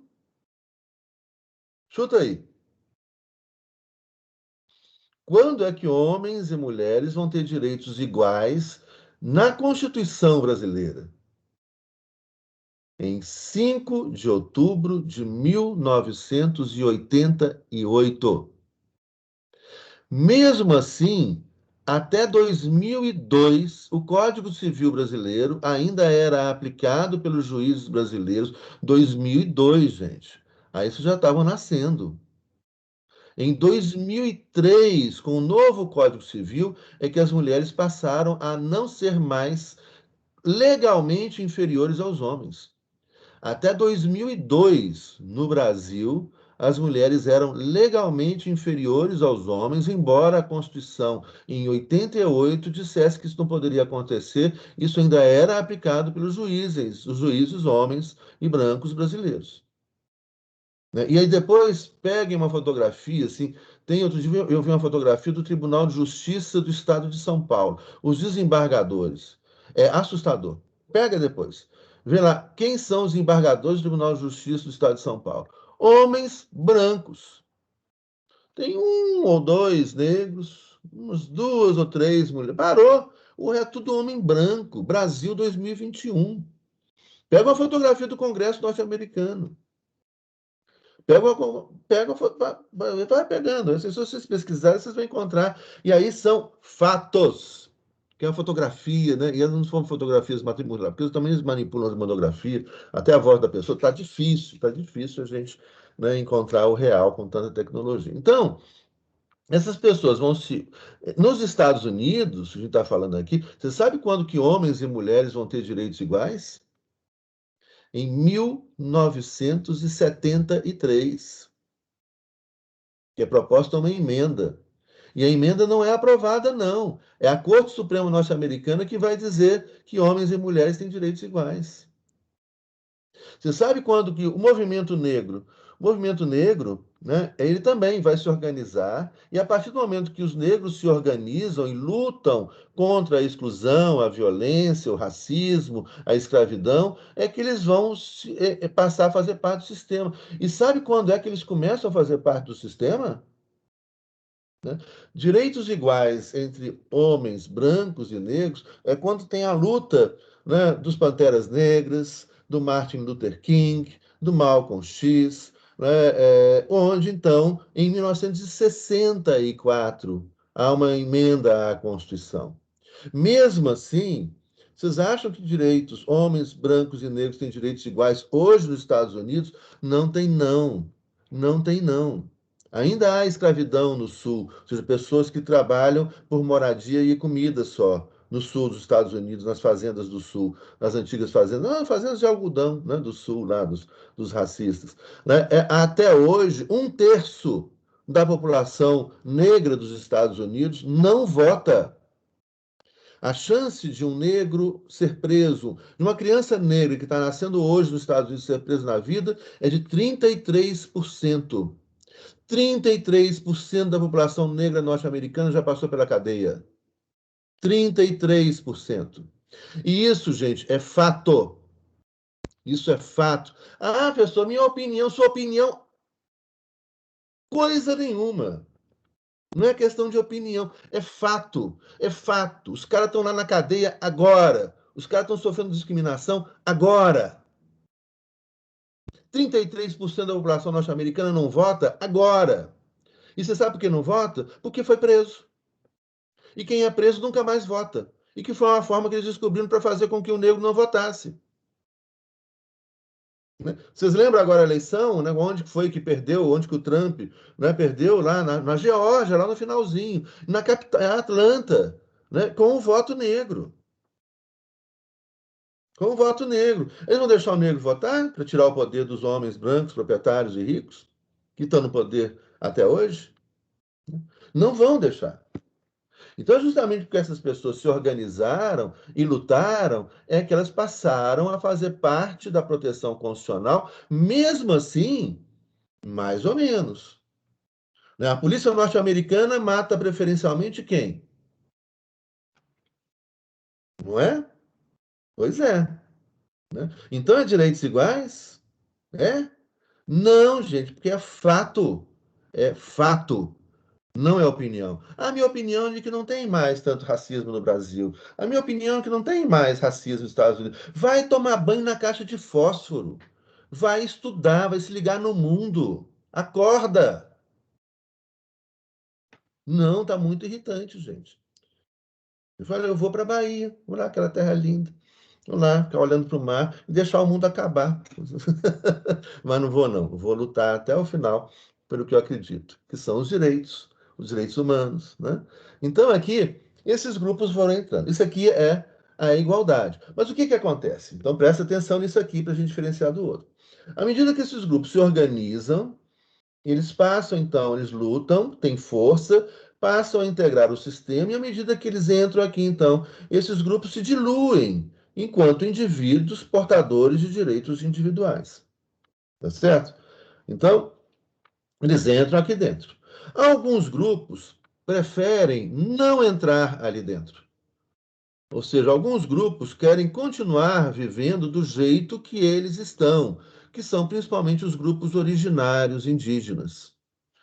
Então, esses grupos não estão reivindicando entrar aqui e serem diluídos aqui dentro. Eles estão reivindicando serem protegidos enquanto grupo. Então, entrar aqui dentro, mas continuar existindo enquanto grupo, com sua própria forma de viver, com seu idioma, com suas tradições, com suas leis, com sua forma econômica. Eles não querem ser diluídos, mas eles querem entrar e continuar existindo e protegidos, respeitados como grupo, tá? Então, alguns vão entrar reivindicando direitos individuais e são diluídos.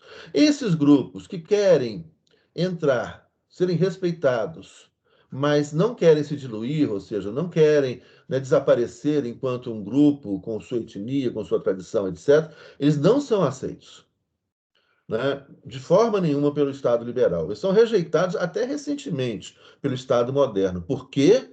Porque isso aqui significa romper com uma das bases do Estado moderno, que é a uniformização.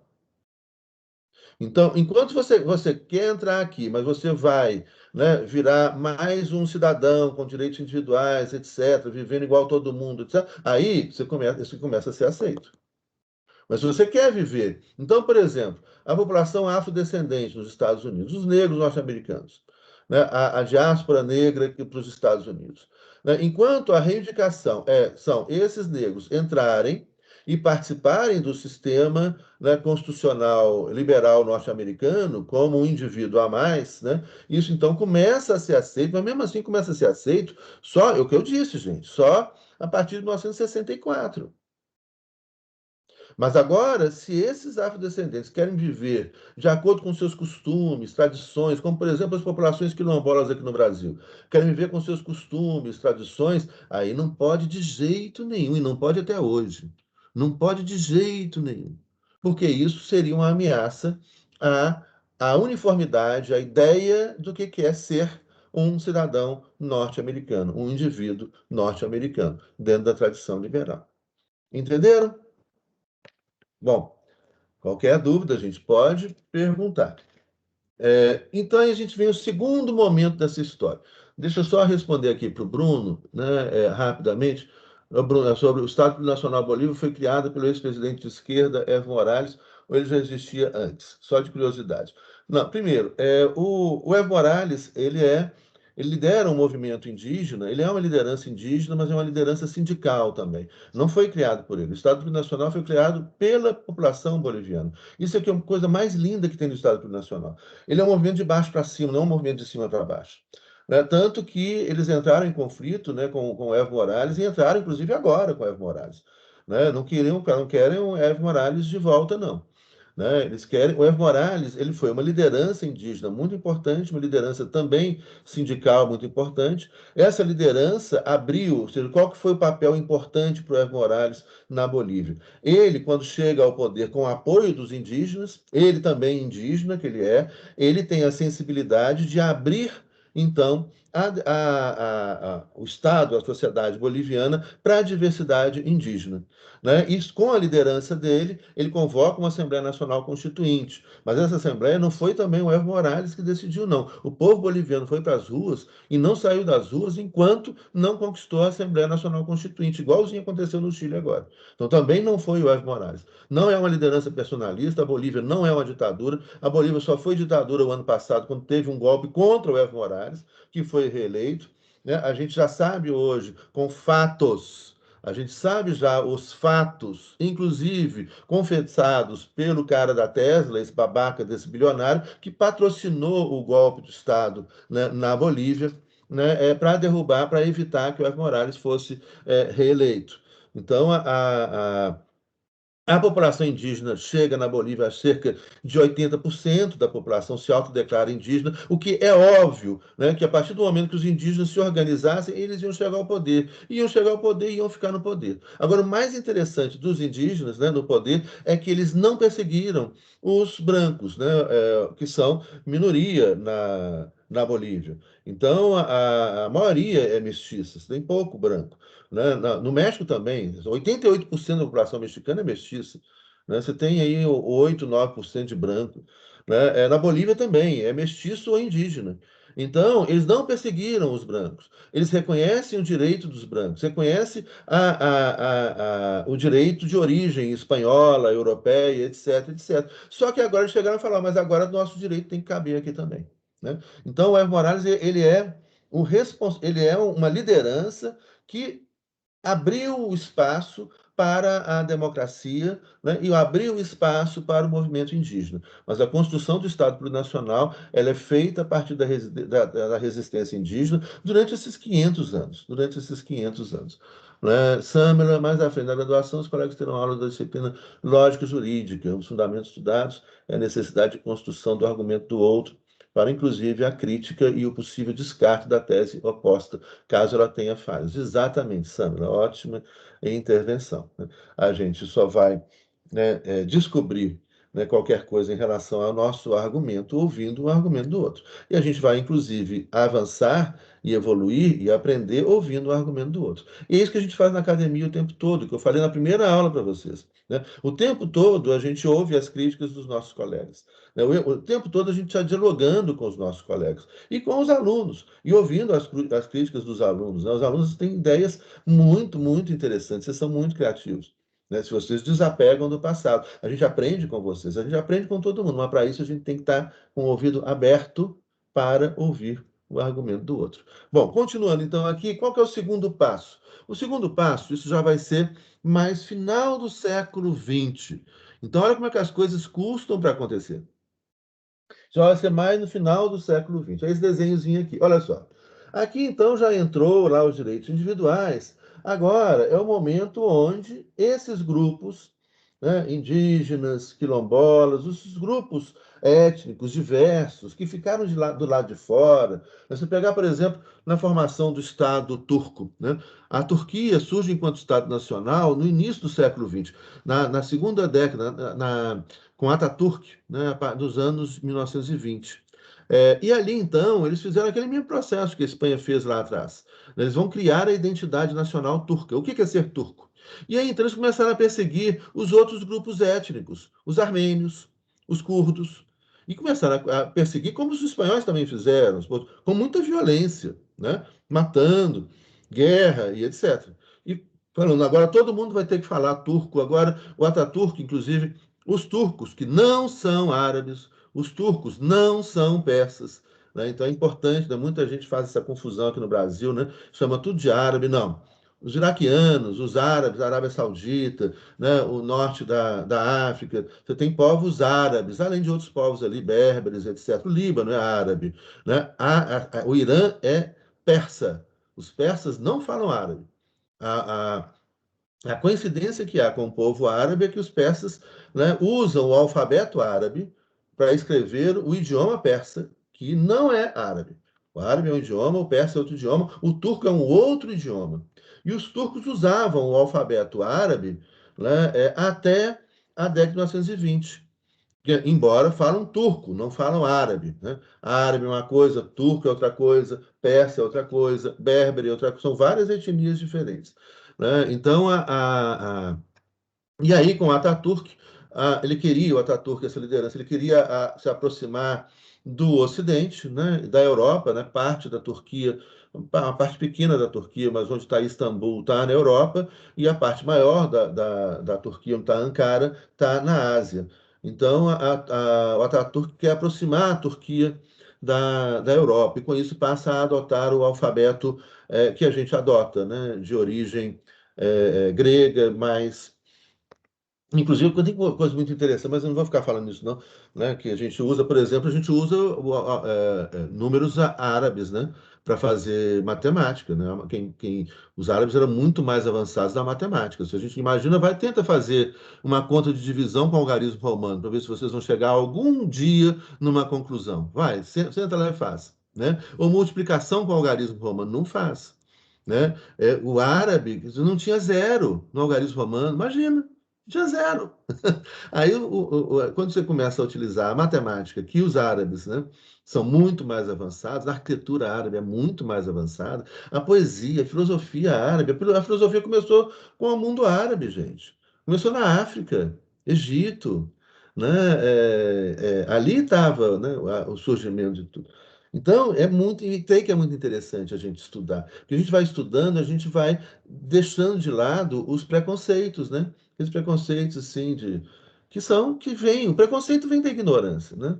Não tem. Então, aqui, o que acontece? Esses povos diversos, né, que foram excluídos, né, os indígenas, os amarás, quechos, charruas, tupinambás, esses diversos grupos começam a se organizar, né, e começam a falar: olha, nós queremos ser respeitados, né? Chega de assassinato, de perseguição, de morte, né? A gente quer ser respeitado. Eles se organizam e esse movimento, então, começa a aparecer. Aí, então, está um passo importante que vai ser dado pela Constituição do Brasil de 1988. A nossa Constituição reconhece o direito dos povos originários, né, dos povos indígenas no Brasil, embora na prática esses direitos continuem sendo ofendidos, eles continuam sendo assassinados, crianças indígenas continuam sendo assassinadas no Brasil, né? Mas a nossa Constituição já começa a prever, né, os direitos dos povos indígenas de viverem segundo suas tradições, dentro do nosso sistema constitucional, protegido por nosso sistema constitucional. A nossa Constituição também prevê o reconhecimento do direito dos povos quilombolas. Os povos quilombolas que eram desconhecidos aqui no Brasil, né?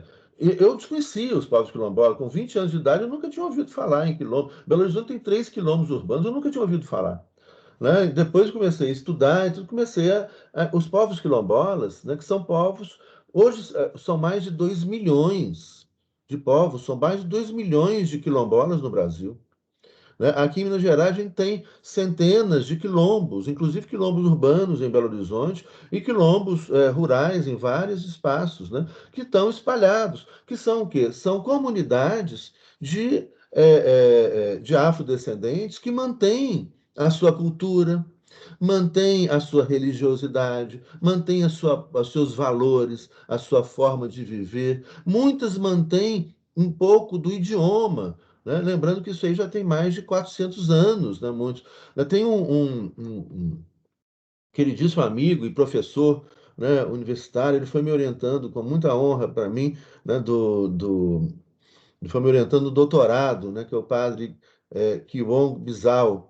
Ele é do Congo, né? E ele chegou aqui quando ele visitou um quilombo urbano aqui em Minas Gerais, e ele viu entre a comunidade pessoas que falavam palavras da etnia dele na África.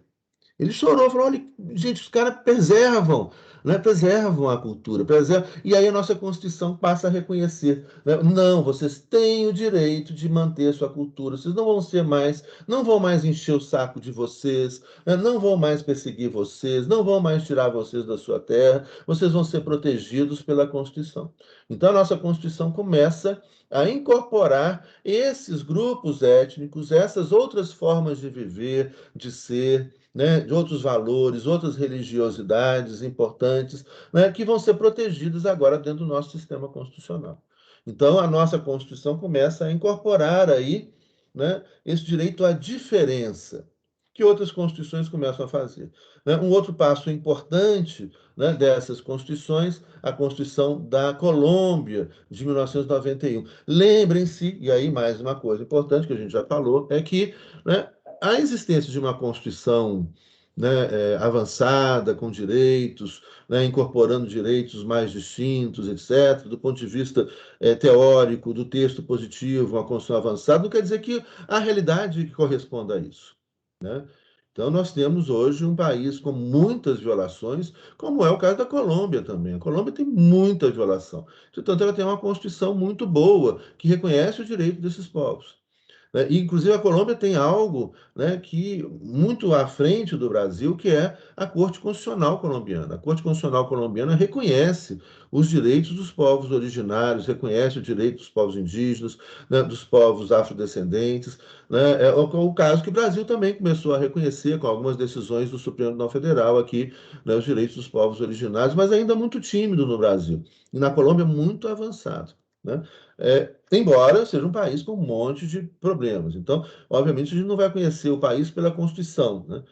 Por quê? Porque nem sempre a Constituição ela é respeitada pelos poderes do Estado. Então, se a Colômbia tem hoje uma corte constitucional muito avançada, o executivo colombiano é essa coisa horrorosa que está matando um monte de colombiano que está se manifestando na rua contra a miséria e contra o projeto neoliberal na Colômbia, né? Então, isso aí também varia, e aí são as complexidades que nós vamos ainda continuar analisando mais adiante. Bom, então esse aqui é o segundo passo. Mas aqui a gente está falando ainda de um direito à diferença. Por que que né, não é mais o direito à igualdade jurídica, como direito individual, né, perante a lei, mas é um direito à diferença, ou seja, né, esses grupos são agora protegidos pela Constituição e têm o direito de ser diferentes. Mas esse direito de ser diferente, né, ele implica, ou dessa afirmação implica um questionamento. Você tem o direito de ser diferente. Ser diferente de quê? Ser diferente de quê? Ou seja, o indígena é diferente de quê, gente?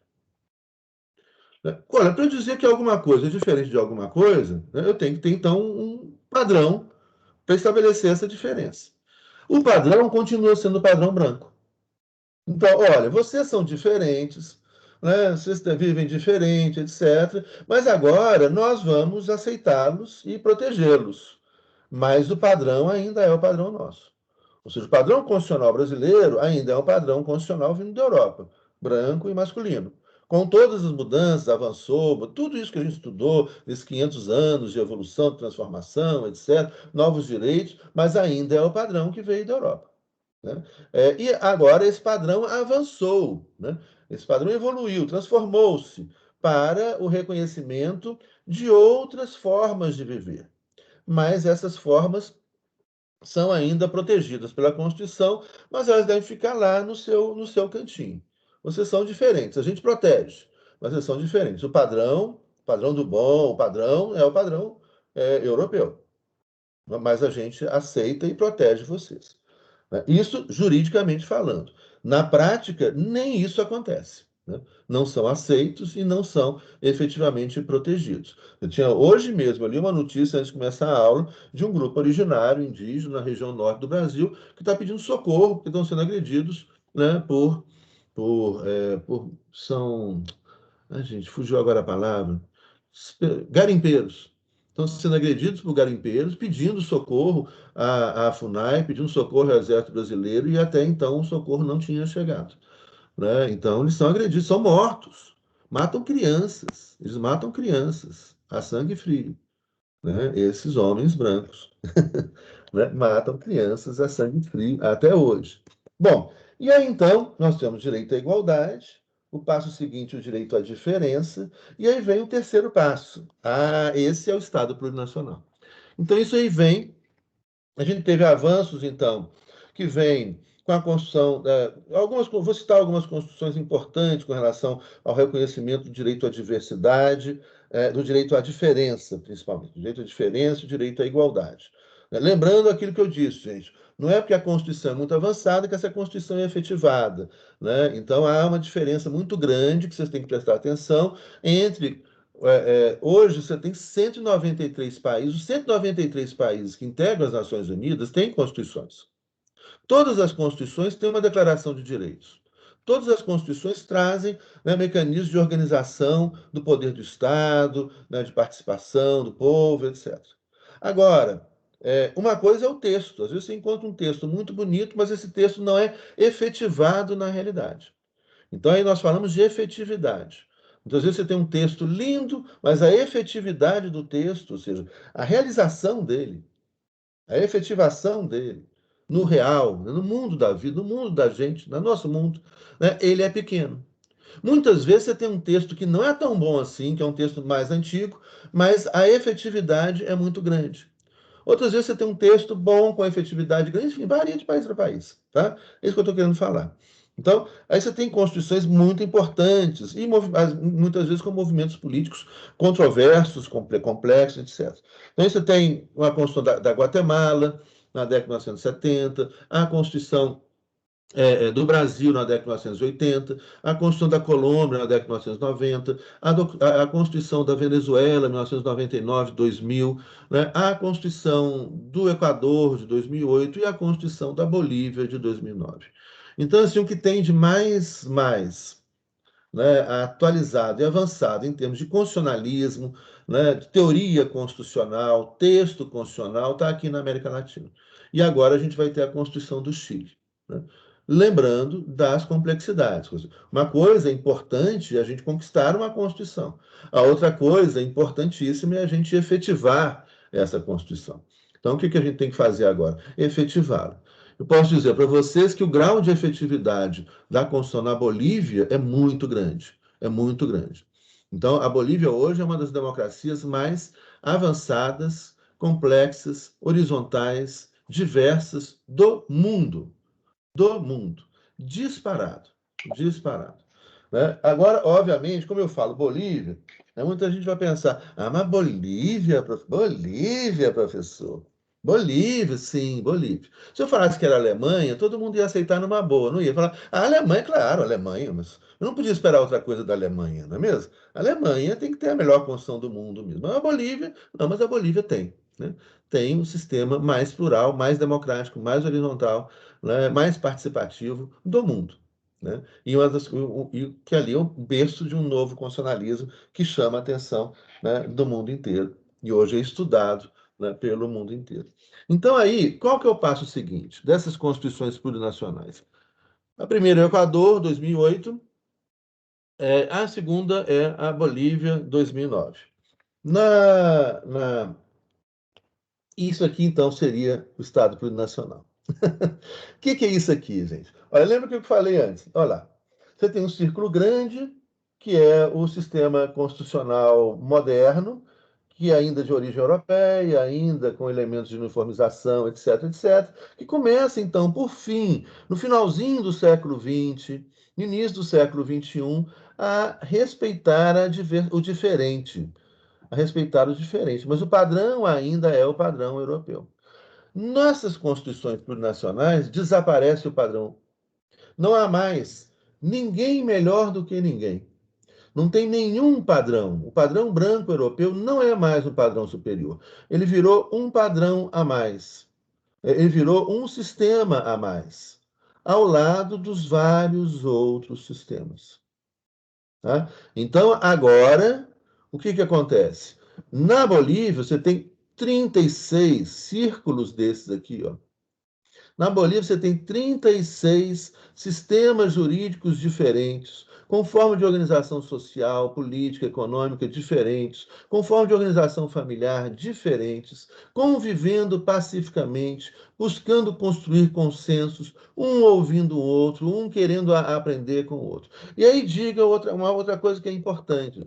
Isso aqui o processo boliviano e equatoriano é um processo diferente. Foi diferente do processo europeu. No processo europeu, você teve um filósofo, um pensador, um economista, um jurista, que imaginou aquela sociedade, né, e depois implementou aquela sociedade, né, esse sistema é implementado após o processo revolucionário, etc. Aqui não. Aqui começou de baixo para cima, ou seja, isso já existe. E depois que eles criaram uma sociedade, né, não existia em integração com os brancos. Não, os brancos sempre oprimiram. Mas entre as 36 comunidades indígenas, eles conviviam, dialogavam, pararam de se matar, construíram consensos, começaram a construir mecanismos de democracia consensual. Né? E aí, então, a partir dessa experiência, a partir dessa realidade, de baixo para cima, é que isso chegou no nível constitucional. E daí que foi, como o Bruno perguntou, o papel do Evo Morales. Ele foi uma liderança em um momento que abriu espaço para que essas movimentações, que os movimentos sociais, que as pessoas, que os diversos grupos étnicos pudessem, então, mostrar, né, a forma que eles encontraram de convivência pacífica, e isso chega, né, no direito boliviano, no direito equatoriano, por meio de um processo constituinte, democrático, eleito diretamente com a ampla participação popular, como é o processo que se procura construir agora, né, no Chile, mas que nasce de uma ampla mobilização popular no Chile contra aquela herança autoritária, neoliberal, autoritária, ditatorial do período do Pinochet. Tá? Então, aqui seria o direito à diversidade. Ou seja, no direito à diversidade, que é diferente do direito à diferença, que é diferente do direito à igualdade perante a lei, o direito à diversidade, né, significa que agora há uma horizontalidade. Ninguém é considerado melhor do que ninguém, ninguém é mais que ninguém, todos os grupos étnicos são respeitados, todas as formas de viver são respeitadas, todas as formas individuais de viver são respeitadas. Então, é a convivência entre o coletivo e o individual, né, entre a liberdade e a solidariedade, né, dentro desse Estado plurinacional. É um direito, portanto, que rompe com a modernidade, rompe com a ideia de uniformização. Não há mais uniformização. Não há mais um modelo que tem que ser seguido por todo mundo. Nós somos livres para vivermos individualmente da maneira que a gente quiser, e nós somos livres para vivermos, né, coletivamente da maneira que a gente quiser, desde que. Ó, o Freud falou, hora de terminar. Acabou mesmo. Para, Freud! Oh! Tá. Aí, desde que. Desculpa. Gritei no ouvido assim. Desde que todo mundo respeite todo mundo. Tá? Então, esse é um outro elemento fundamental.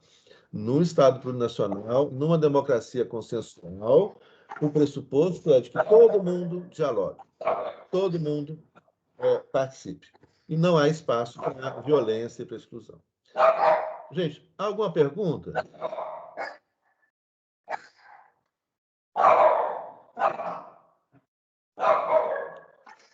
Então, deixa eu ver aqui. Eu tenho uma pergunta. Espera aí, gente, só um minuto. Deixa eu mandar esse GIF aqui.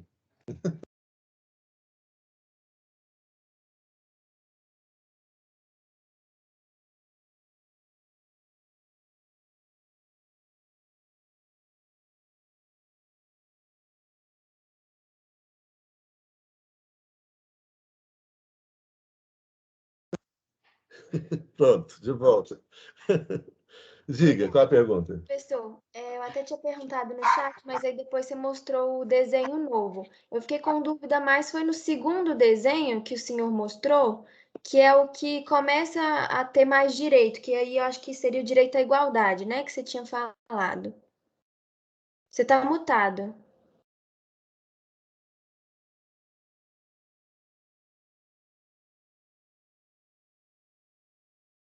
Bom, aqui, vamos voltar. Então, primeiro, né? O primeiro eu consegui entender, o segundo só que eu é fiquei igualdade. confusa. Primeiro é igualdade. Então, você tem aqueles grupos que estão lá de fora, reivindicando fazer parte da proteção constitucional, mas quando eles entram aqui, eles se diluem enquanto direitos individuais. Então, é uma perspectiva liberal ainda. São apenas direitos individuais, não há direitos coletivos. Tá? Então, como não há reconhecimento de direito coletivo, alguns grupos não querem se diluir. Os grupos originários, quilombolas, não, eu quero continuar vivendo do meu jeito. Né? Eu quero ser respeitado, mas vivendo do meu jeito. Então, eles não entram porque no Estado liberal não admite essas. É um modelo uniformizador, padronizador, individualista. Então, permite aqueles grupos que reivindicam, lutam, e aqui, então, tem a proteção constitucional, mas enquanto direitos individuais. O segundo é o momento justamente quando começa então a esses grupos, a esses coletivos serem incorporados aqui na proteção constitucional. Então, isso já é no final do século XX, gente. Isso é bem recente. Né? Então, aqui, né, a Constituição do Brasil, a que eu citei, a Constituição da Guatemala, do Brasil, da Colômbia, da Venezuela, né, elas já trazem esse importante passo, que é também, além de respeitar os direitos individuais, respeitar os direitos étnicos, culturais desses grupos. A nossa Constituição está lá, a proteção aos povos originários, as diversas, né? Lembrando que no Brasil a gente tem mais de 270 idiomas indígenas, eu já comentei isso, né? Mais de 270 idiomas indígenas diferentes, né? E quase 400 comunidades indígenas. Então, cada uma delas passa a ser respeitada, ou deve ser respeitada, né? E também os povos quilombolas, né? Também protegidos aqui. Então, esse é o direito à diferença. Mas no direito à diferença ainda há um padrão, que é um padrão hegemônico, que é o padrão europeu, do direito europeu. Agora, na fase do direito à diversidade, não há mais o padrão. Então, aquele ordenamento europeu ele passa a ser mais um em meio a vários outros ordenamentos que convivem, ou que devem conviver, de forma dialógica, respeitosa, né, cada um respeitando o outro. E aí, então, nós vamos, na próxima aula, a gente já trazer as complexidades desse sistema, que obviamente é muito complexo. Mas vocês percebem também que é a solução, por exemplo, do sistema internacional. Eu escrevi um livro em 2012, né, que chama O Direito Internacional e o Estado Plurinacional, trabalhando justamente como que essas experiências do Estado Plurinacional podem ajudar a construção de uma ordem internacional, de um sistema internacional plural, respeitoso e pacífico. E, inclusive, influenciar nas cortes internacionais, no Tribunal Penal Internacional, na Corte Internacional de Haia, com mecanismos pluriculturais, pluriepistemológicos, que a gente vai estudar nas próximas aulas.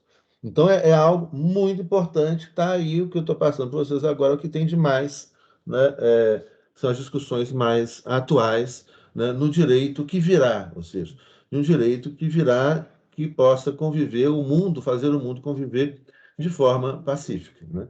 Então, ele só virá se a gente superar a ameaça da discórdia, da guerra, né? Do conflito, que está aí, latente e que está ocorrendo, né? Pelas sociedades do mundo afora.